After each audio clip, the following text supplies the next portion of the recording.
All right, what is up, party people? We're back with another video. I apologize for the mess that exists on my desk here. I've got a couple different projects cooking at the moment, but I wanted to take a moment in a very similar vein to the Rolly video, if that has gone out yet. I think it will have by this point, just to focus in on a very specific thing. So what we're going to do is talk about this. This is a Canon TX chassis here. First of all, I want to point out just the utter beauty of this. Is the mirror box, and this is probably one of the most simplistic mirror box designs I've ever seen.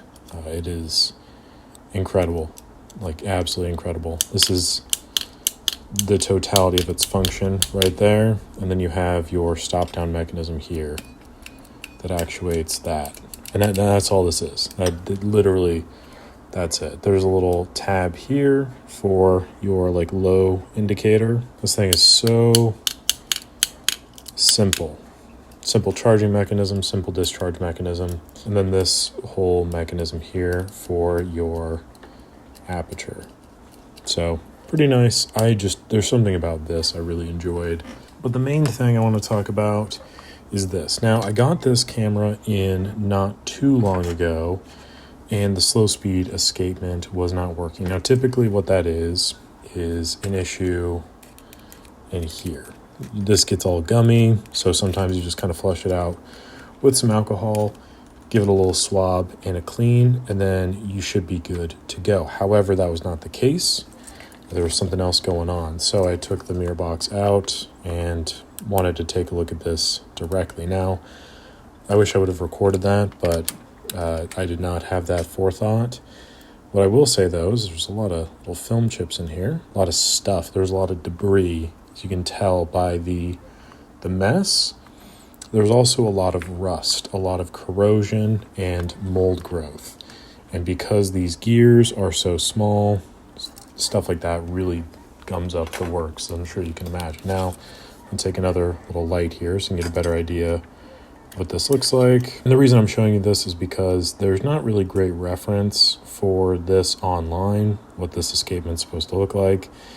And I had to kind of take the whole thing apart, clean all the components, and get it to work again. So now it is working again, which is great. And you'll notice kind of the orientation of all of it. Now what we will do is I will show you kind of how to get this working without the mirror box attached. So I'm gonna advance it. And then you have your shutter release button right there. And then your curtain release there. So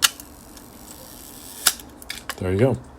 Now you can tell that it's working. That was the 1 second.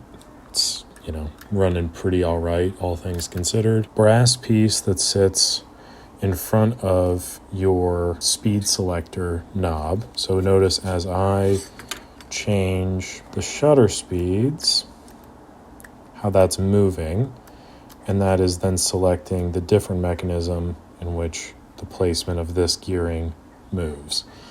And then below that, there's another toggle, which is your full release switch right here.